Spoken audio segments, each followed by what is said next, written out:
అదానీ సంస్థల్ని టార్గెట్ చేసినటువంటి వ్యవస్థ హిండెన్బర్గ్ మూసేసింది. బట్ ఆ హిండెన్బర్గ్‌కి ఫండింగ్ ఇచ్చినటువంటిది యూఎస్ ఎయిడ్ నుంచి. అందులో సగం వస్తే మిగతా ఫండింగ్ ఇచ్చింది చైనా. ఇప్పుడు బయటపడింది అది. ఇజ్రాయెల్ మొసాద్ కనిపెట్టింది అది. భారత ప్రభుత్వానికి ఒక నివేదిక పంపించింది. అమెరికా ప్రభుత్వానికి ఒక నివేదిక పంపించింది. అదే సందర్భంలో అదానీ వాళ్ళకి ఆ హింట్ ఇచ్చింది.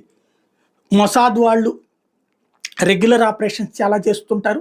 ప్రపంచ దేశాలకు సంబంధించినటువంటి నిఘాలు పెడుతుంటారు. అమెరికా మీద నిఘా పెడుతుంటారు. సొంత దేశం మీద కూడా నిఘా పెట్టుకుంటుంటారు. వాళ్ళకు వచ్చినటువంటి ఫీడ్బ్యాక్స్ని అందజేస్తుంటారు.